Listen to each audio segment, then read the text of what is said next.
everyone! Today is our day 2 in Vietnam. Sorry, hindi na ako nakapag-video kagabi. Diba sabi ko mag-video ko after namin sa train street. Pero nakalimutan ko na kasi sobrang antok ko na talaga. Check out na rin kasi kami dito sa current hotel namin kasi lilipat naman kami sa panibagong hotel. Sarado yung pupuntahan namin. Ayan yung Maxo Cafe.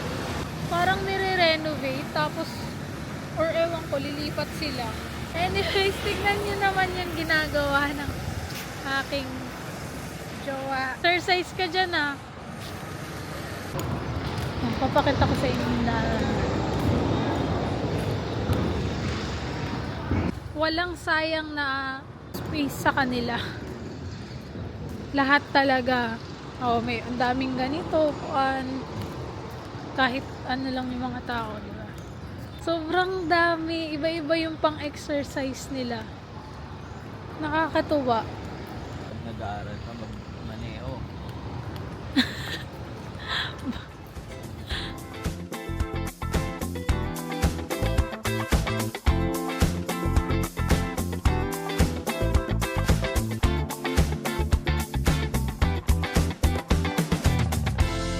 Dito na kami kumain.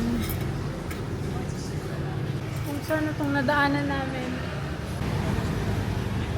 Hindi ko nga alam eh.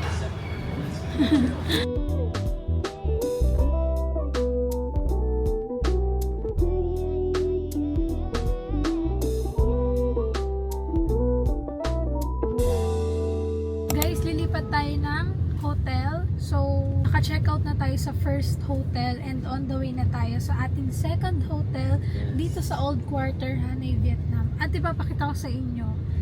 Pamasahin natin dito 33,000 dong lang.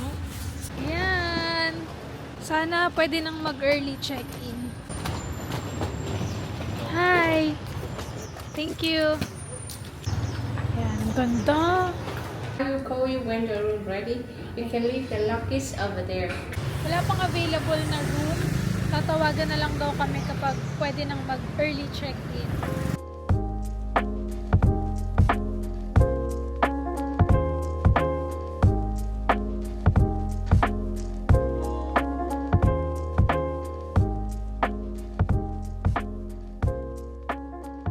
Dami ring Pinoy dito. May mga nagtatanong.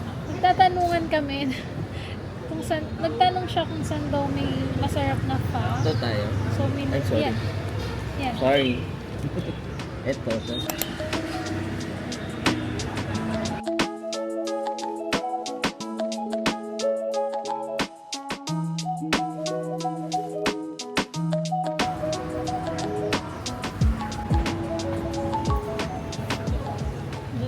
Inamin!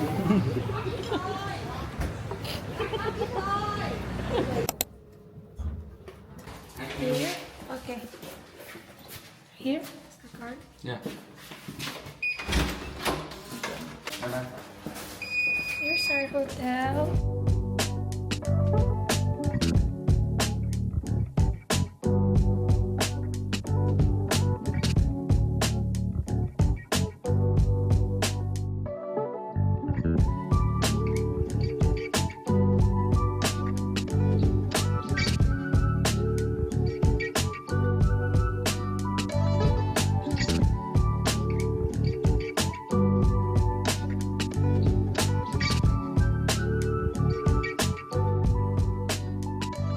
Isa tayo ngayon at pupunta tayo sa Cafe Giam. Napakalapit lang ng hotel namin dito sa Cafe Giam and gusto ko talagang i-try yung egg coffee nila.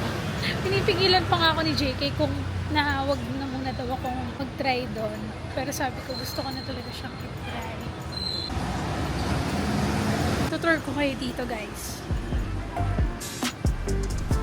Here. And sobrang daming coffee as in. Ayan o. Coffee anywhere, everywhere.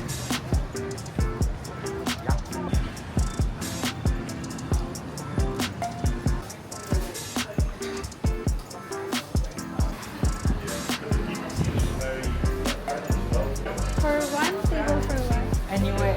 Yeah. Can we have it? Yeah, camera. Oh, ito ang kanilang coffee. Ito pala yung egg coffee nila. 40,000.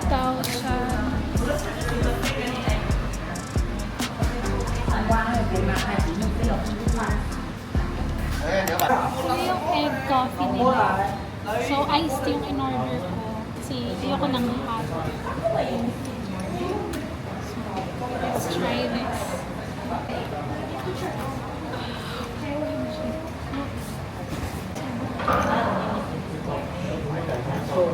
Lại cả đi xôn ạ.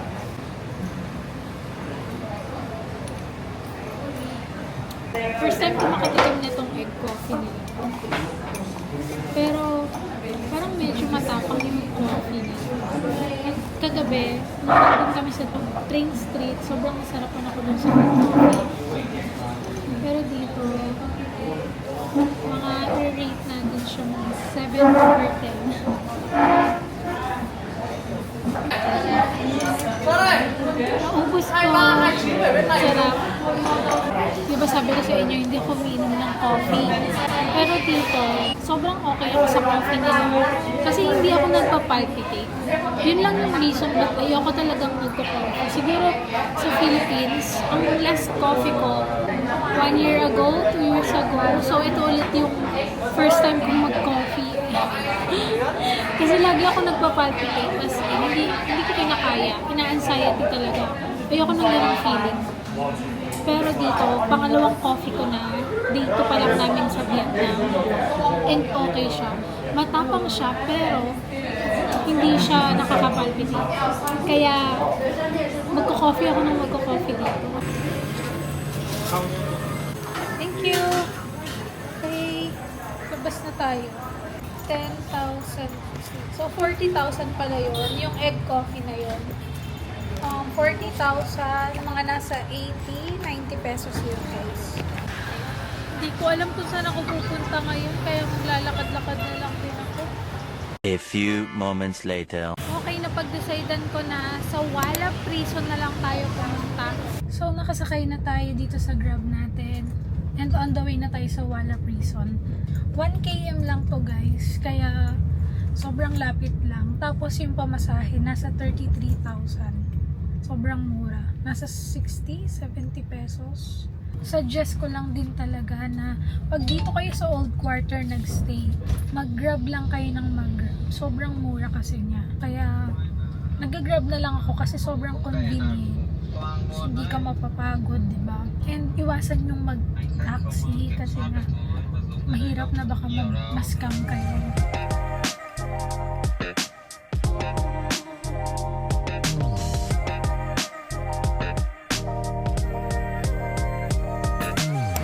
Guys, ito ata yun.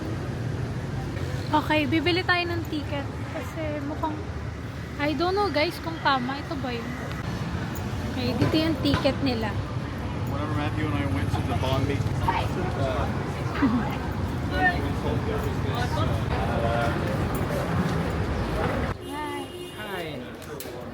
Thank you.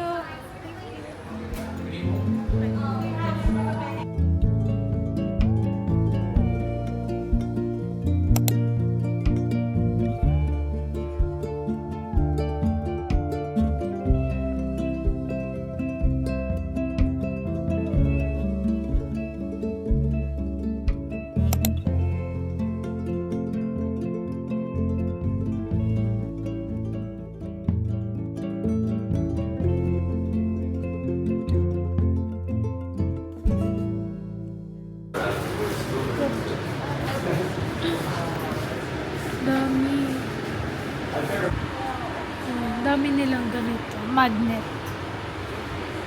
Ito yung bibili natin. Dalawa na to. Kasi ito lang yung maganda. True. Thank you.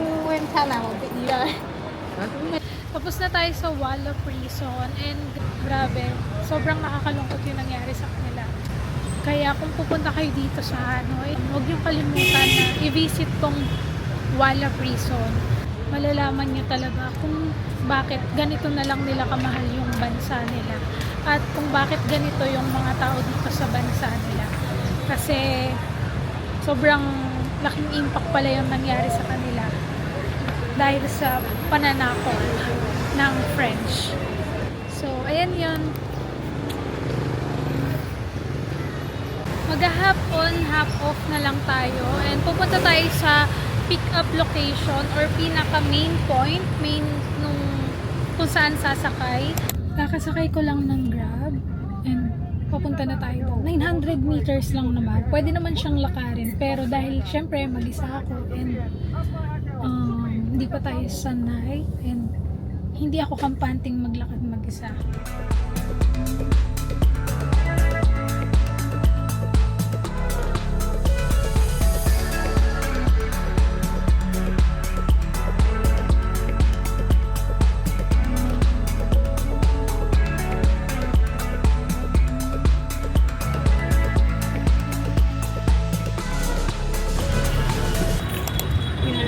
Buti na lang may pagdidikitan dito ng DJI. So, i-connect lang natin itong earphones para marinig natin yung ano yung mga story behind it. Alam niyo ba, tinry namin to sa Singapore and sa Hong Kong. Lagi kong nilulook forward na sa mga bansang pupuntahan ko merong ganito. Sorry, can you use your phone? Okay.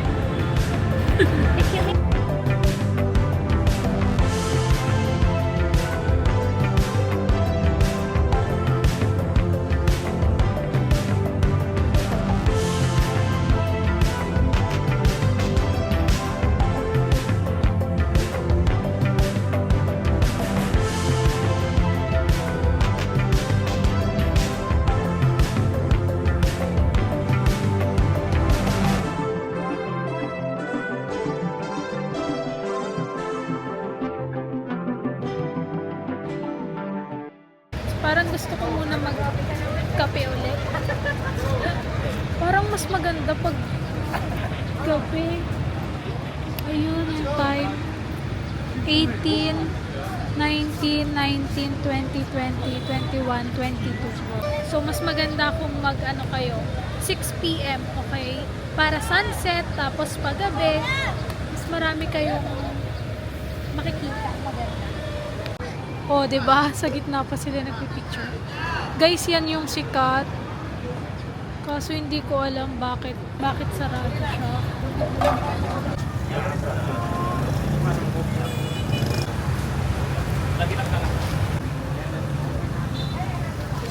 This one. Thank you.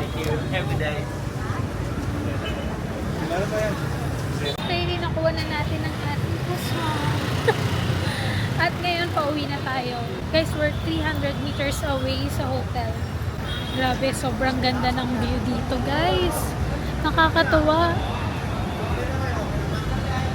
Alam niya ng boyfriend ko kung gaano ko kagusto yung mga ganito. Yan, mga lights, night market. Ay, yan yung mga gusto ko talaga. Minsan nga sa itinerary, okay lang kahit walang gawin ng isang buong araw. Basta pag may mga ganito, like sa Taiwan, yung sa Ximending, masaya na ako talaga. Yan, sobrang dami dito. Kaya mas maganda talaga kung city tour kayo, yung bus tour, ganitong oras, 6 p.m. to 7 p.m. Kasi para makita niyo yung mga ganitong lights sa dadaanan ninyo.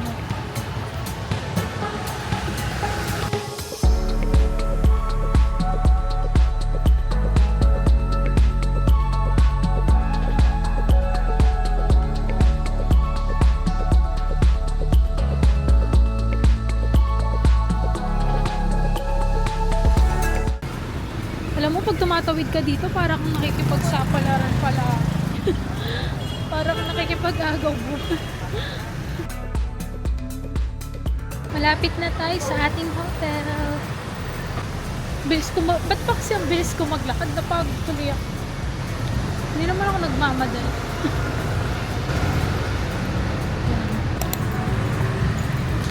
Joy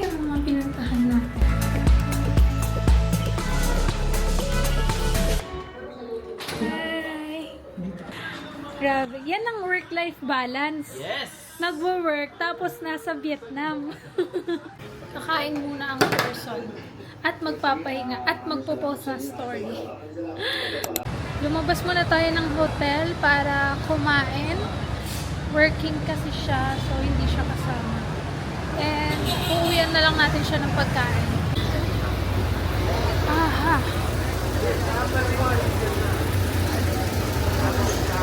So, lively here. Alam nyo, kung saan maraming kumakain, feel ko doon ako kakain. Ito, ano kaya ito? Parang ang ganda ng design. Dito tayo kakain.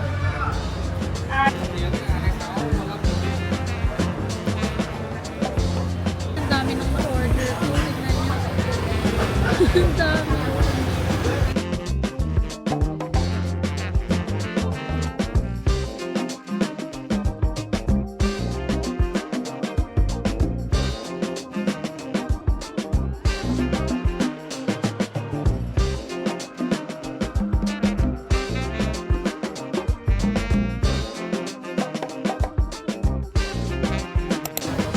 Tapos na tayo kumain at ang dami kong pinamili pasalubong sa kanya.